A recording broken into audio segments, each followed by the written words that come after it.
Welcome to Woman on It Hack the Future. My name is Beata Young, and today's PhD Positivity Hack delivered will be by our guest Annie Gaudreault. Topic: Perimenopause and you reclaim your energy and well being. Episode 153 starts here. Let me remind you, this is a grassroots community that focuses on women on IT, an inclusive forum of women in technology, startups, and female leaders who are supported by men as well. And I bring heart to that hustle because empathy is my mojo, and empathy is critical when you're dealing with perimenopause and reclaiming your energy and well being at any stage of your life. First, I would like to mention things that's been happening in the world of technology and Woman on It Hack the Future. Congratulations to the AWS country manager Sofia Guidotti for winning the Global Leadership Award at the recent Women in Tech Global LATAM Awards. Cheers to our former PhD guest, Deborah Osborne, and her co-writer, Tom Rawlings, on the release of their new book, Protecting Other People's Children. We are excited to see it making an impact. Grab a copy now on Amazon. And finally, hooray for Cindy Watson, another PhD previous guest. Her book has been featured in Times Square. Wishing you continued success and hoping your book hits the New York Times bestseller list. Best of luck, Cindy. Now let's go back to our topic. Perimenopause and you reclaim your energy and well-being. Feeling like your midlife health is a roller coaster you weren't expecting? It's time to take control and navigate the journey of perimenopause with confidence. Annie Gaudreault is a wellness expert and endurance athlete. Found her friends struggling with perimenopause symptoms and a lack of accessible information. Driven by her passion for women's health, she's here to guide you through this transformative phase. In this interview, we'll discover the realities of perimenopause, bridging the information gap, how to learn to navigate the often confusing world of midlife health, and the power of holistic approach. Finally, practical strategies for a thriving midlife. Gain actionable tips and tools to transform your journey. Annie, where in the world are you joining us from today? Well, I'm joining you from Toronto, Canada. Fantastic. Welcome to TCI. We are joining from Grand Turk, a small country, small island in the Mediterranean. However, the problem of menopause well-being is a global problem. Women face symptoms of menopause and midlife health issues on a daily basis. So, Annie, you've described perimenopause as a transformative phase. Can you unpack that for us? What are some of the key changes women can expect, both physically and emotionally? And why is it so important that we understand them?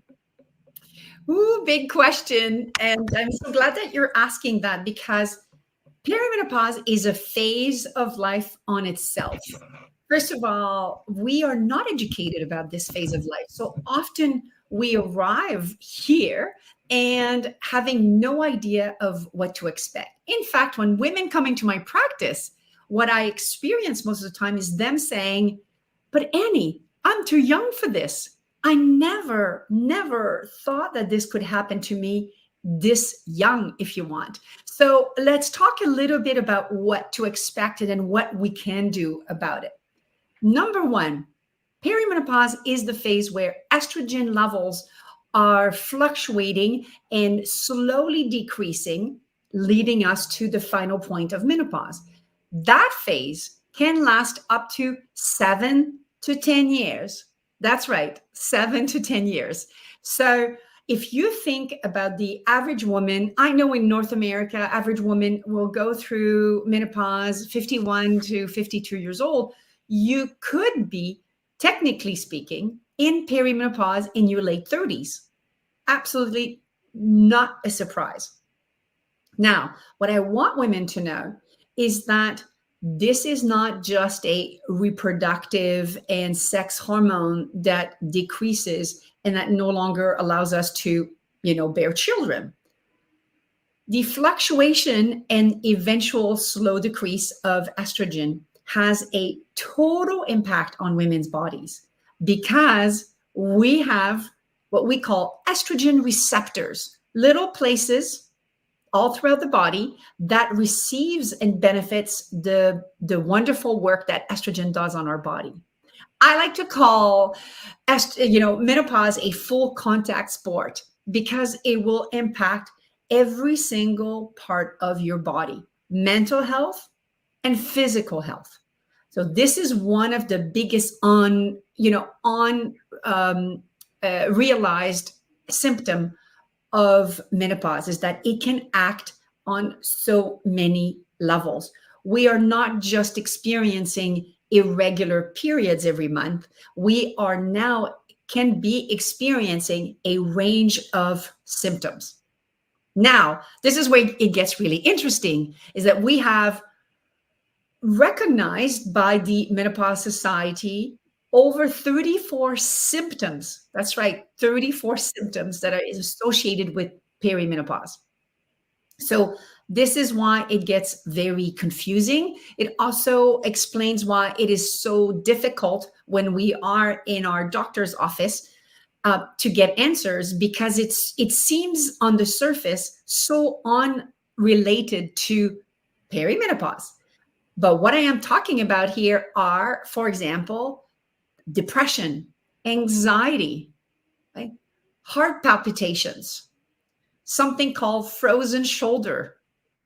You could also be experiencing acid reflux now, joint pain, right?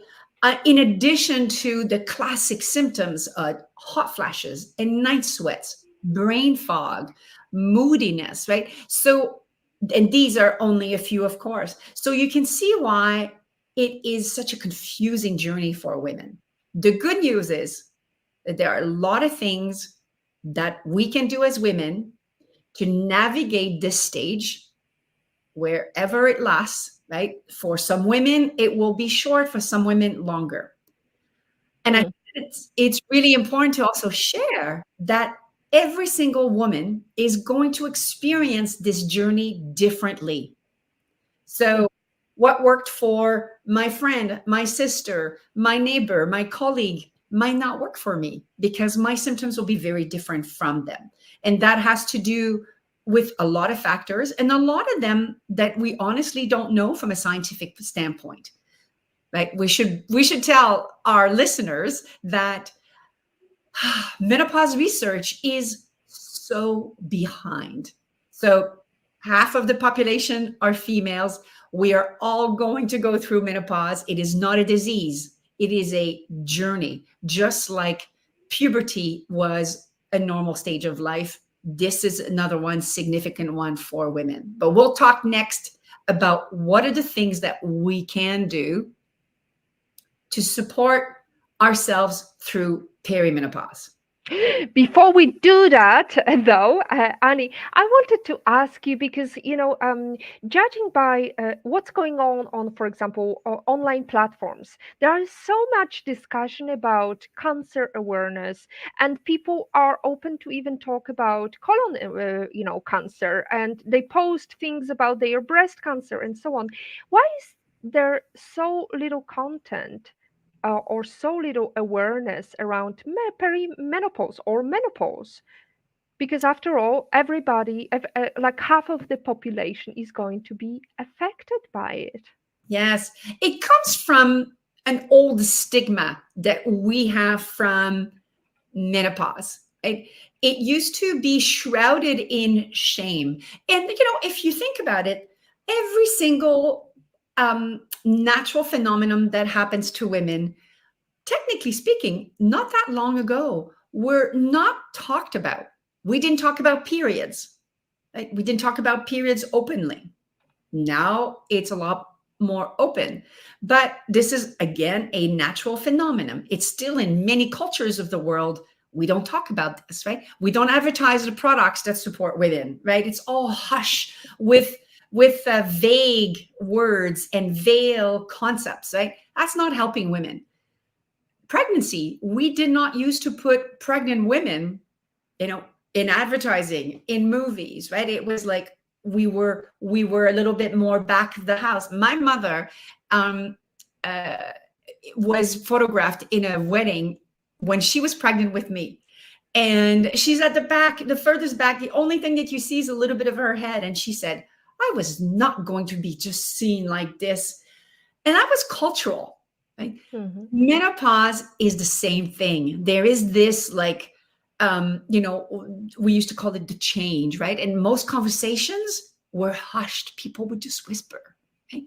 There was a little bit of reluctance to talk about this. I see this in my practice all the time where women say, my mother did not want to talk about that. She would just say, yep, everything's fine. I never had any issues.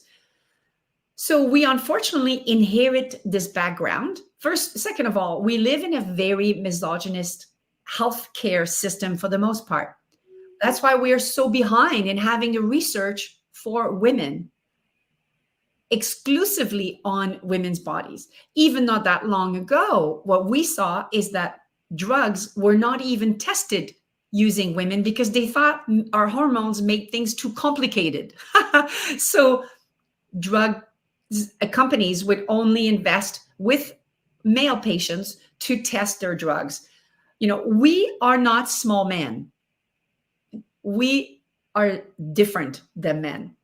So that explains a little bit why you're not seeing the open conversations. Now, I will say that I am extremely optimistic because in the last year alone, and I've been at this for a while, but over the last little while, we have seen much progress in terms of conversations about perimenopause, menopause, more education coming out. So I'm very optimistic. Well, but I think it is an important conversation to have because it's not just our body that is affected, it's also our brains that gets affected, especially given the fact that we want to see more women in leadership positions, and that is the critical age that we can make up that step up the ladder. And that's really what may drag us down because before we came to life, I was just sharing my story of my mother, who, as we know, 50 years ago, we didn't have any literature in communist Poland about menopause, let alone, about how to deal with it. And I really was upset because I did not understand what is happening with my mom. We used to have a lot of laughter, and she was very snappy, very, all over the place. And it was very difficult time to go through puberty, to deal with mother who was not understanding, who didn't have empathy, and because all she was affected by was this huge swathe of her hormones and hormonal change. So I'm glad that we can talk about it openly. As you mentioned, a period was not the topic, let alone lack of period was not the topic of conversation.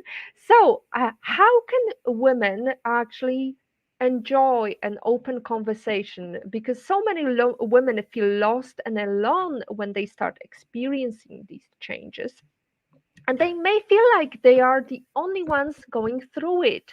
What Mhm. are some of the biggest misconceptions? Let's do a myth buster here moment with you, Annie.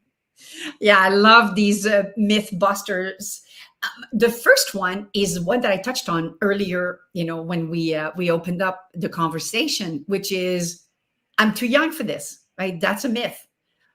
We are not too young. And we have to be careful with the notion of average, because averages have a big catch-all, right? Of here to here. So really important to understand that we are not too young for this.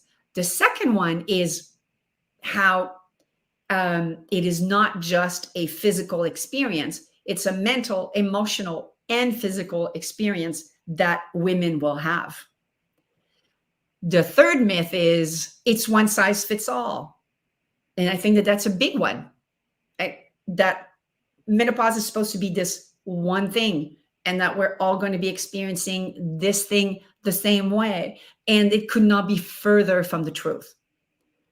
So what can women do? What can we do? And this is where I'm excited, because the younger generations are a lot more open about having these kinds of conversations. But what I invite women to do all the time is to simply start talking about it, with our friends, right? In our communities, in the networks that we are part of. Because as soon as somebody starts to talk about this, it's like the floodgates open. And then other women chime in and go, oh my God, me too. I have been feeling fatigued. I have had hot flashes. I thought I was the only one having these brain moments. So this is the first thing that we have to do, is we need to start A, talking about it, and B, asking questions. Asking questions from our healthcare providers. And honestly, many of them are not educated. That's the other tragedy of this conversation, is that most doctors, on average, 50% of them in a recent survey about menopause, said that they felt unequipped to support women at menopause. Why? Not because they're not smart, but because they lack the education. Right? They received no formal curriculum about menopause. Even OBGYNs, right, who are supposed to be technically the experts in women's health. I mean, that's another tragedy. And that could be a whole conversation on its own, but I'm not going to go down that rabbit hole. But demanding answers is essential. Demanding answers is essential, and we are demanding answers. What is going to change? However, we've got a great community and it never changes here. I'm telling you, they are always supporting us. Olga Vasina says, great to see you back, Beata. Thank you so much, Olga. And Patrick, IPOV, in Patrick's opinion, launched his support, a terrific explanation of perimenopause. Thank you, ladies. Thank you, emoji heart from Patrick. Thank you so much for your ongoing support. And here is another story. Well, my husband is always supporting me, and Patrick, who just commented, is always putting me on the pedestal. No, your body is not changing, although I know that it is changing. The skin is not going to be as glowing as it used to, and I notice these small changes. However, Annie, for the sake of understanding, when is that 7 to 10 years period of perimenopause? You mentioned it could even start as soon as 35 years old. However, what are the symptoms that we should be on the lookout and start researching or looking for advice on what to do to mitigate the changes and make that transformation as seamless as possible? So the first advice is to start paying attention. And sometimes it's simply as simple as noticing the changes that are happening in your body that are not connected to anything else that is going on in your life. For example, I was talking about anxiety, depression, fatigue. If there are no other reasons in your life, everything is the same, your family life, your work situation, your relationship, you haven't changed job, etc., and suddenly you're feeling so depleted, right? Or you're starting to have all kinds of anxiety, but there is no reason for that. There's not more stress than before. It's the regular life, challenges. Start and write what you are experiencing in a journal. Start documenting what you are experiencing, right? And some of the symptoms are easy to recognize. Some will be a little bit, more nuanced, but start tracking that, because this is wonderful information and critical information when you go see your health provider, right? That's really important. Or somebody like me who coaches women through menopause, so that we have a really clear understanding of your symptoms. When these symptoms arise and you say, there is no justification for this, everything else is status quo, that's when women should definitely be on the lookout for, maybe this is perimenopause here. Right? And as we said, because it can last up to 7 to 10 years before the end of perimenopause, and I should clarify, the end of perimenopause follows 12 months of consecutive missed periods, no more cycles for 12 consecutive months. That is when perimenopause is officially over and that we are in menopause. So recognizing the signs at first is really important, because each of these symptoms can be addressed holistically, either individually or as a group of symptoms. And we can talk about what women can do, because the good news is there is a lot that we can do, right? Let's go for it. Yay. And the first thing I want to talk about, people think because I'm a nutritionist, they'll be like, oh, she's going to talk about food. But the first thing I always talk about, the first asset in our toolbox is actually our own mindset. Right? So to examine what are our beliefs and values associated with menopause, because the incredible thing is that we've been able to, through science and research and experiment, to determine that the more positive our mindset is about this transition of life, the easier our journey is going to be. And I love that, because it speaks to the power of the mind over the body. So that's the first thing, right? Really examining our beliefs around that.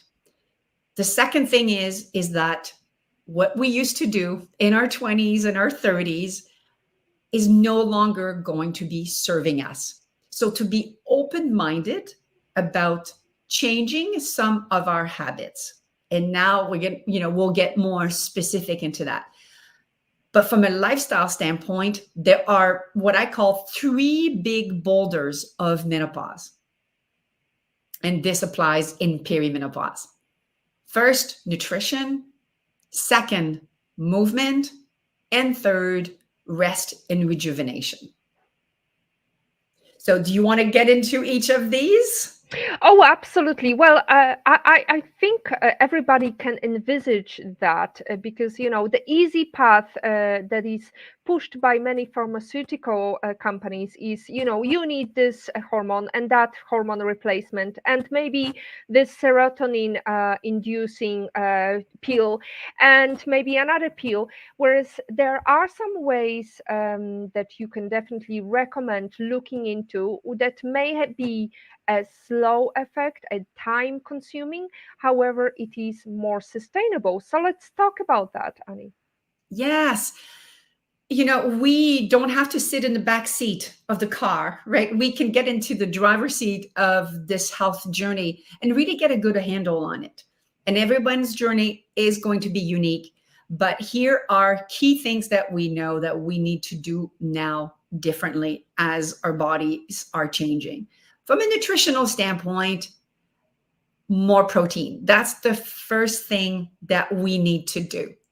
We need to be upping our protein to, 20, 25 grams per meal minimum, depending on your level of activity. The higher your level of activity, the higher your protein levels need to be. And one of the reasons for this is that we need more energy, but we don't want to be getting into massive loads of carbs, because the complex carbohydrates, if you want, who give us lots of energy, Unfortunately, we don't metabolize the same way that we used to. So a lot of women feel that they're fatigued and so on, because with depleting level of estrogen, unfortunately, our bodies, the insulin that is required for the glucose to enter our cells is not as efficient.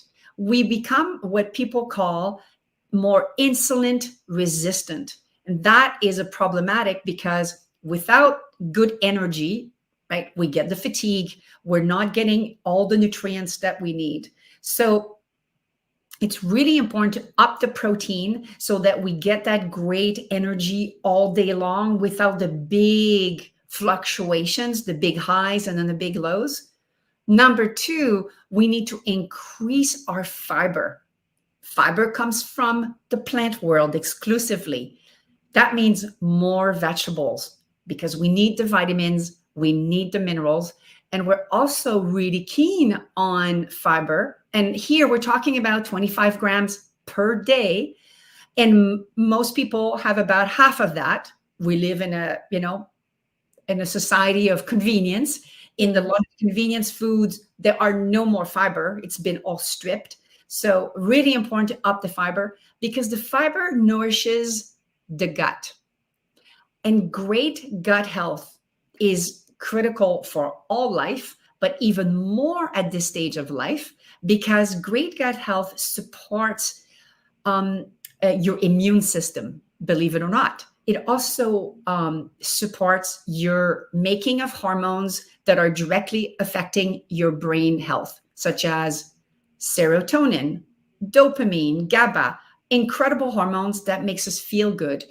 And as I said at the beginning, perimenopause brings a lot of threats to women's brains, because we have a lot of estrogen receptors in the brain. So we need these hormones to be produced so that we continue feeling good, right? With serotonin and so forth. So great gut health supports our menopause journey tremendously. Right? So those are key things from a nutritional standpoint that we must take a look at. The third thing is that women don't like to hear, but it's less alcohol, because we are so much more now going to be suffering from the effects of alcohol. Our liver is not as efficient. It's never been as strong to detox as men's livers. This is just genetics.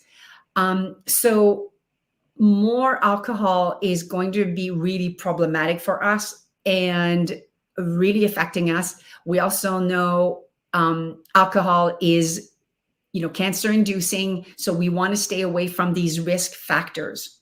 So staying away from alcohol will also help from a nutritional standpoint. So protein, higher fiber, and minimizing the alcohol content.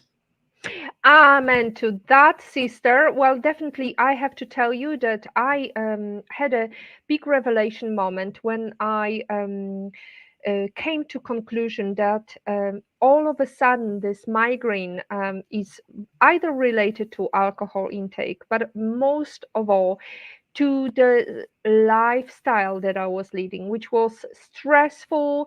It wasn't focusing on my well being. I didn't have me time that much. And especially last year when I was dealing with my mom's poor health, and I had to deal on it on my own. Back in a foreign country, foreign to me nowadays, because my husband was in our home, whereas I had to look after my mom. And that definitely was really stressful. I could feel the strain. So I'm wondering whether perimenopause could be also jump started by the external factors like more stress, and it could be the reason for perimenopause starting sooner. It would not be the cause of starting sooner. However, what we do know, it would take a really, really massive stress event. So in general, these types of stresses will not cause. However, What we do know is that the stronger our health through perimenopause, the better we are going to be navigating it. Of course, that makes sense for any kind of disease as well, right? The healthier you are in terms of baseline, whatever life throws at you in terms of events, trauma, accidents, illness, etc., you're going to navigate a lot, smoother for sure. But it also means that when we are under big stress, like taking care of a loved one, the sandwich generation, as we call it, right? Taking care of kids on one hand, and then also aging parents, adds so much more pressure on women that will intensify potentially some of the symptoms that you will be experiencing. This is why the third boulder of menopause and perimenopause is rest and rejuvenation. Mm. Well, as I like to call it, it is the life work, not life work balance, but really like work integration moment. So let's integrate some questions into the mix. And the great guy who told me once when I was advising him, drink your water with reverence. That's my husband. Answer was. I would prefer to drink it with you. So he said, he's asking now his question. Fascinating, Annie. So, are there any good ways a husband, a partner, can open the conversation to help a partner concerning perimenopause or menopause, whether they have symptoms or no? Oh, I love this question. When I give talks to groups about menopause, and the group is mixed, men and women, I speak about having these conversations, right? This is so important. So, Patrick, loving this question. This is about approaching a subject, as all subjects that we maybe feel are a little bit more sensitive, is approaching it with openness and curiosity. So often I will say to my clients who, or partners of my clients, I'll say, just be curious and say, interesting. I've been wondering about your health. And of course, I've been hearing about the menopause conversation out there. And I wonder if this is something that you think about, right? We don't tell the person, I've seen you being bitchy, I've seen you being impatient, and I wonder if you've got menopause, right? That is not the right approach. But what we want to invite is the conversation of, I wonder in the context of your health, right? And your age, and you seem to be, relatively speaking, in that area where this is experienced. Have you thought that you could be affected by this trend? You could be going through this transition yourself. That's usually a great opener, because often the person will say, "Wow, I never thought about that," or, as a matter of fact, I've been thinking about it. I've been wanting to do some research about it. I've been wanting to talk to my healthcare provider, right?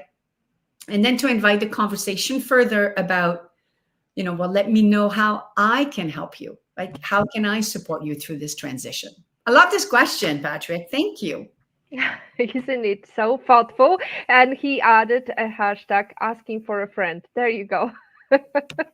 Now, we've got another question from Mary, and this is a very interesting statement. Being a woman is like juggling flaming torches while riding a unicycle. Tricky, but totally worth it. Absolutely. We should embrace our feminine power because, after all, aren't we just animals of this kingdom? Because we are born to bring children, and somehow, with current, medicine and the advancement, we are living well past menopause, and have to make sense of this life and juggle along and really be prepared for anything that life throws at us. Now, next question.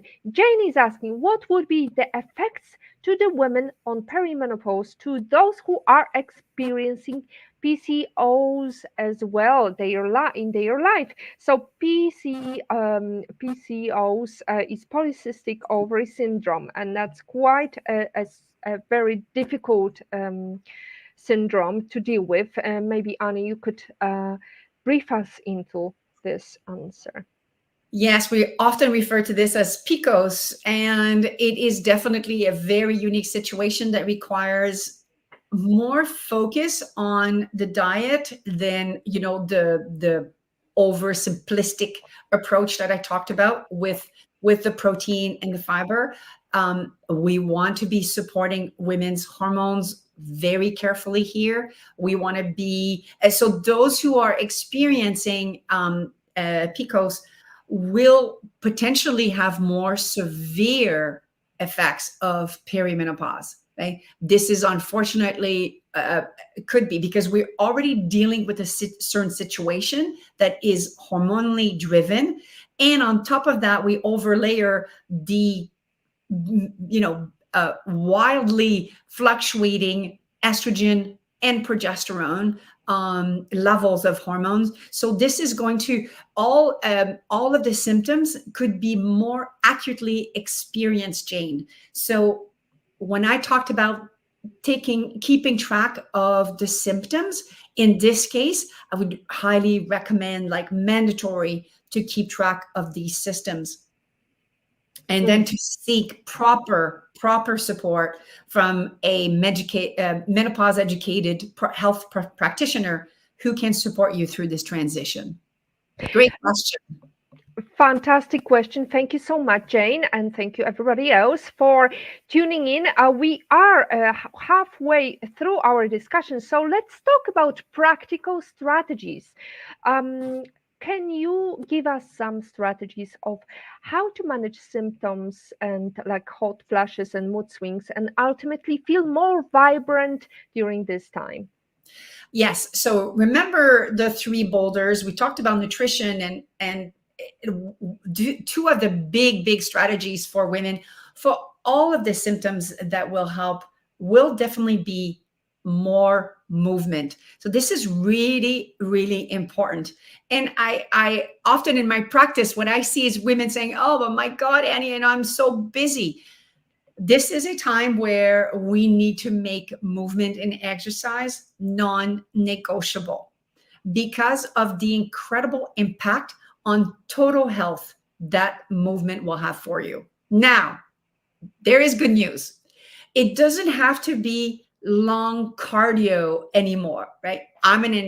As a former endurance athlete, I used to love these long cardio sessions, but they no longer serve me at this time of life. So what I encourage women to do is to be more focused with their movement, emphasizing two types. One, strength training, which will help with metabolism.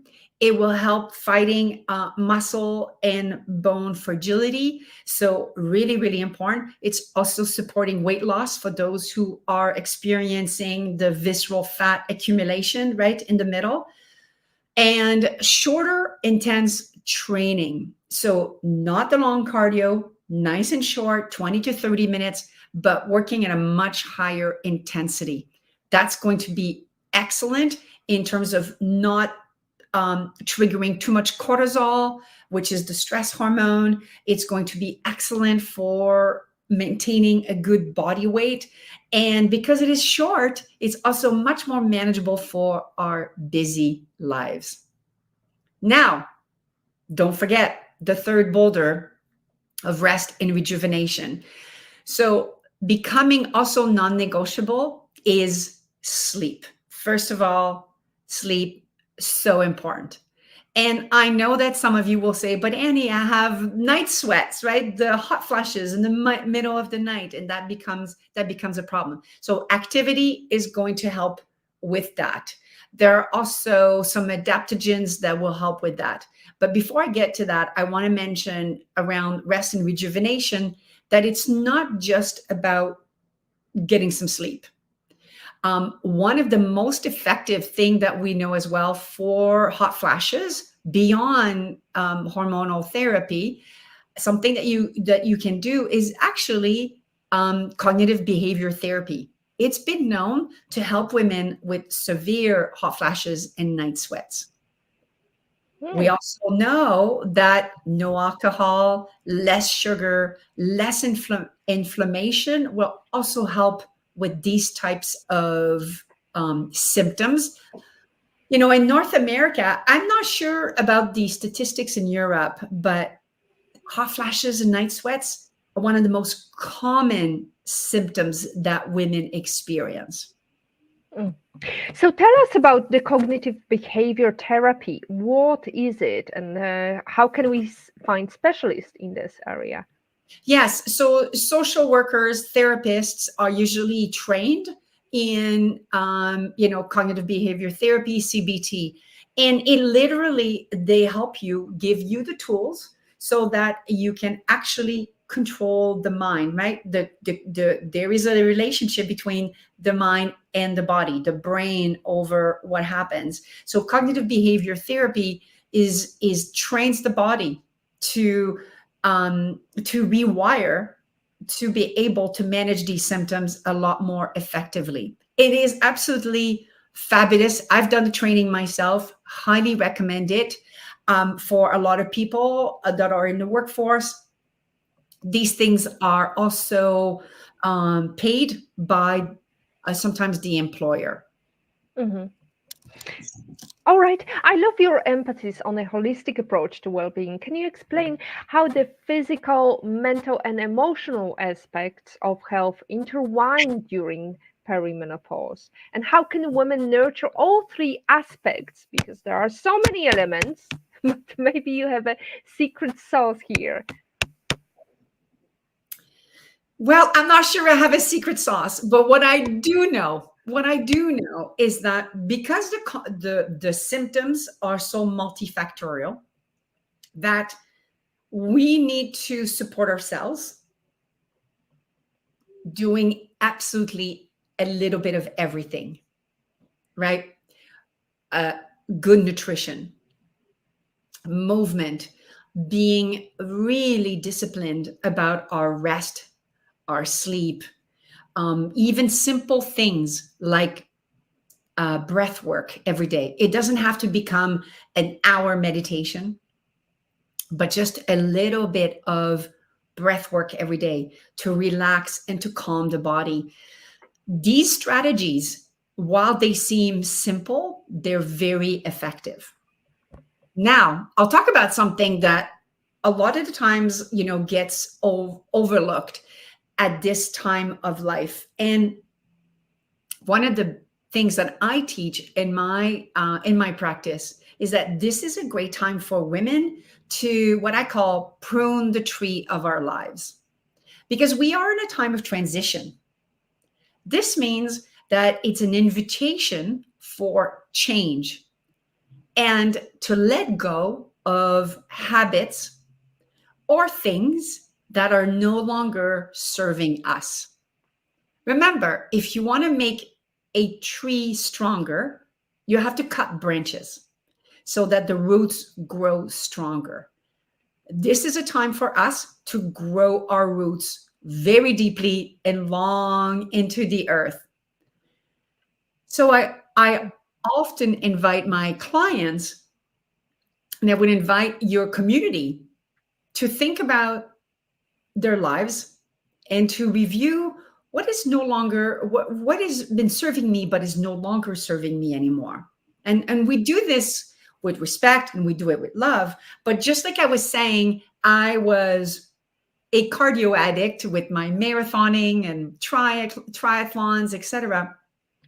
But that was no longer serving me.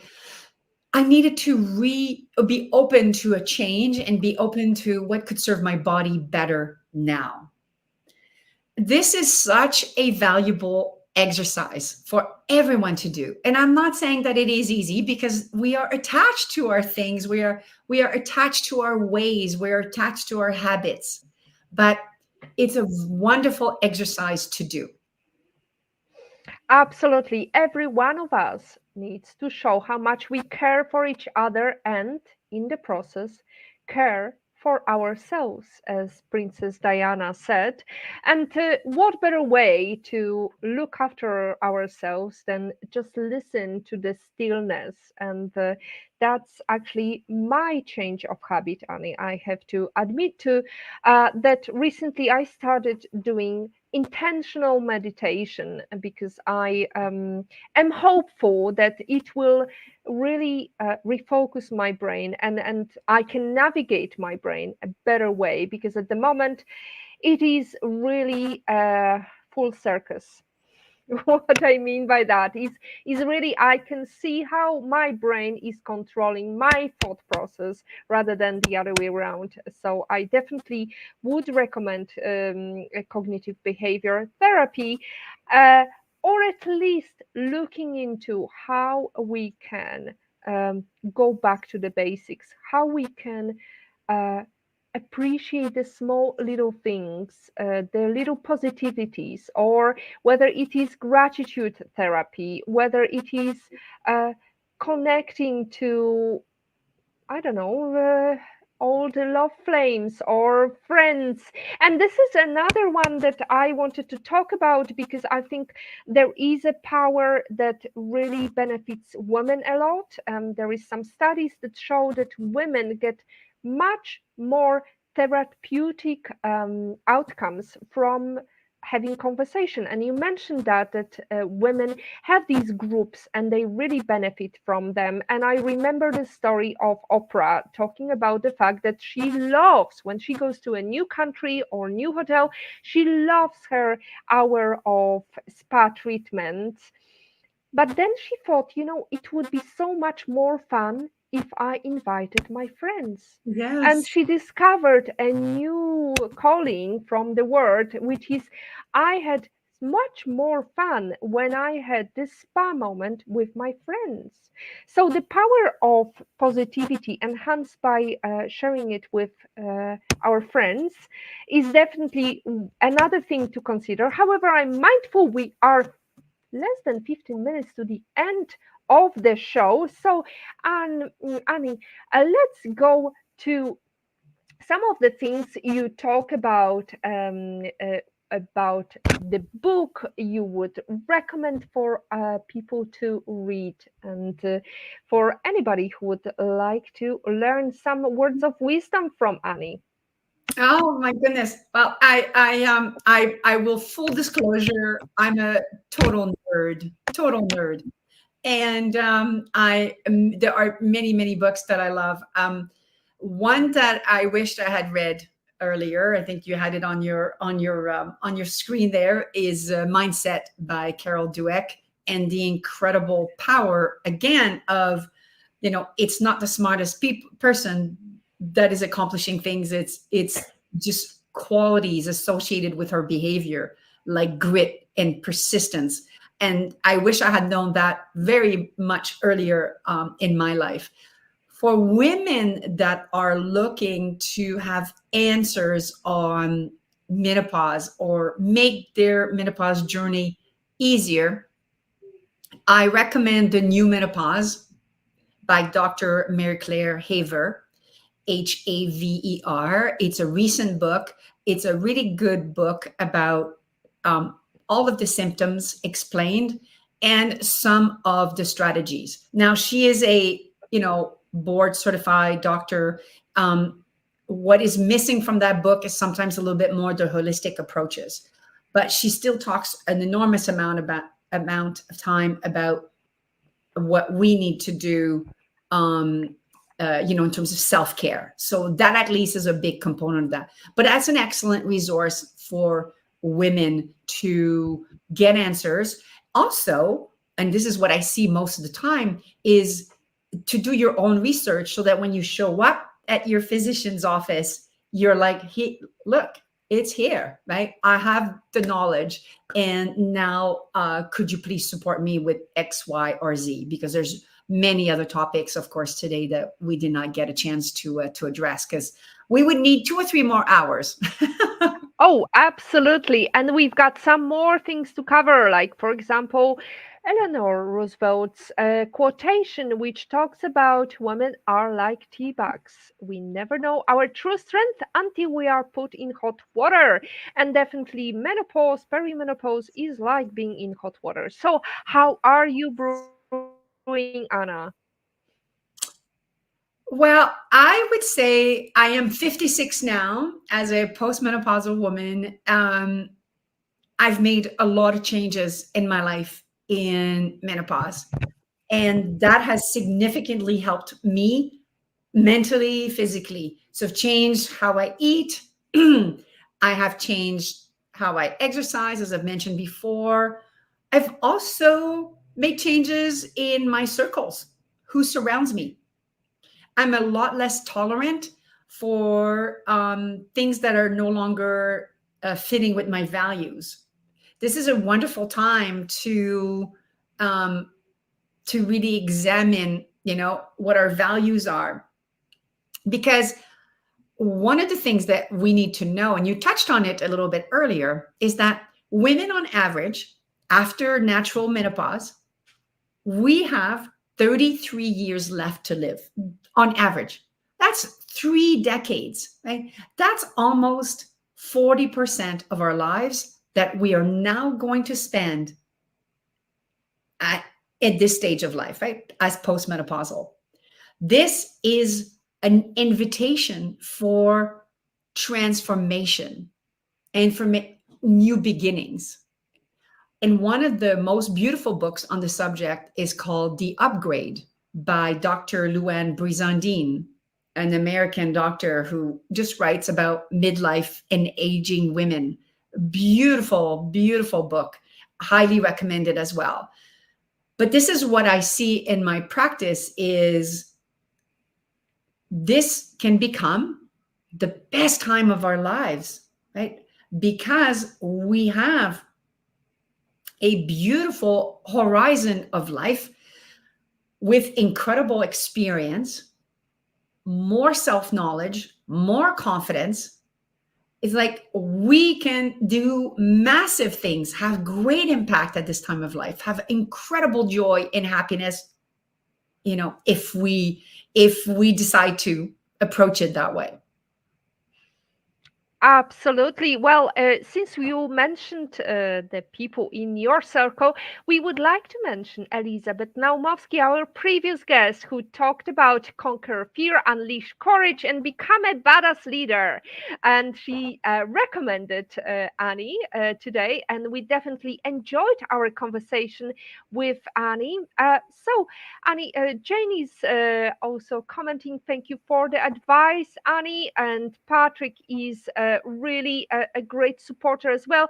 Mary has been commenting as well, and Olga Vassino left a comment. So we have this community that is supporting us. Is there any recommendation for daughters who would like to support their mothers? You mentioned partners. What about daughters? Can they support their mothers, their grandmothers, if the case might be? Is there any suggestion you would make to them? Yes, I think that often what we experience is that we go through this alone, right? You talked about the circus in your head, right? The monkey and all that. So, our loved ones, and I love that with daughters, is that this is a great time for daughters to support mothers with what can I do to support you in your self care, right? Perhaps it would be really good for us to go and have a beautiful walk in nature. One of the things that I recommend for women when we start to feel that anxiety, when we start to feel that overwhelm, right?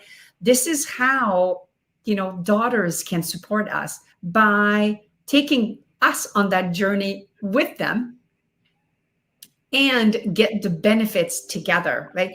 Or promote some beautiful quality time together where we get to talk, where we get to share. This is such a beautiful time so that we don't feel isolated and we don't feel like, honestly, like we're losing our mind. Mm. Absolutely. Well, since we are talking about beautiful things and things we can do to improve our lives, I was wondering what Annie's improvement of life would be if she could invite any person in the world to have a private breakfast anywhere in the world. Who would you invite and where would you go to? Well, I love nature. So the person that I would invite must love nature as well. And for me, it would actually be Dr. Andrew Well.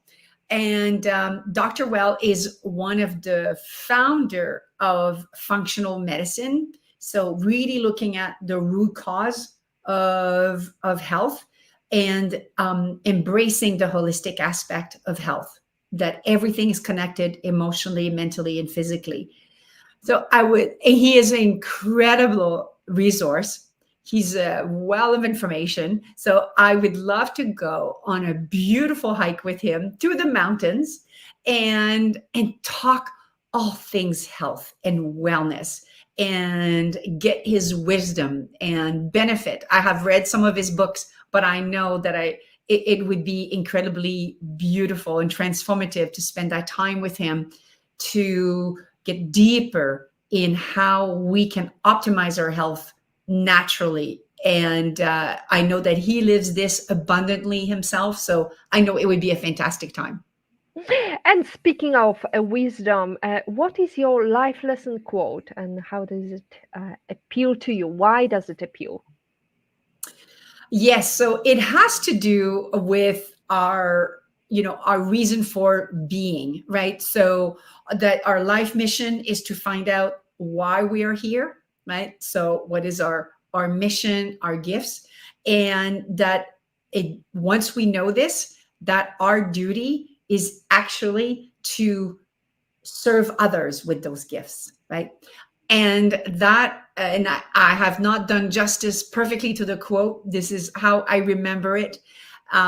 But having been somebody who came late to understand what my mission was in this world and what my how do you call that, my vocation, I'm so deeply now committed to serving women at this stage of life so that they are empowered and guide them in a beautiful way. So, yes, thank you for putting the quote properly here. I think that Pablo Picasso was full of wisdom.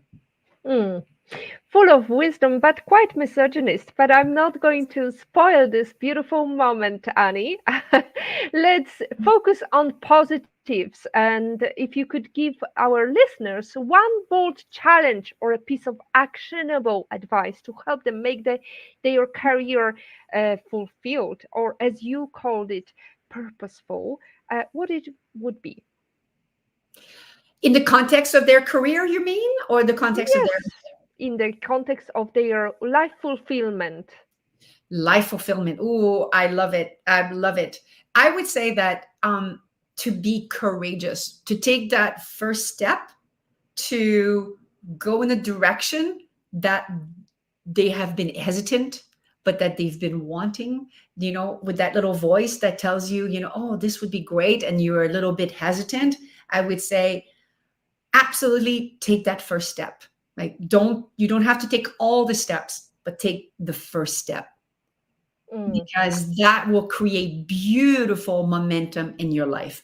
And that will give you wings to go forward with the following steps so that you follow your vocation and your reason for being here.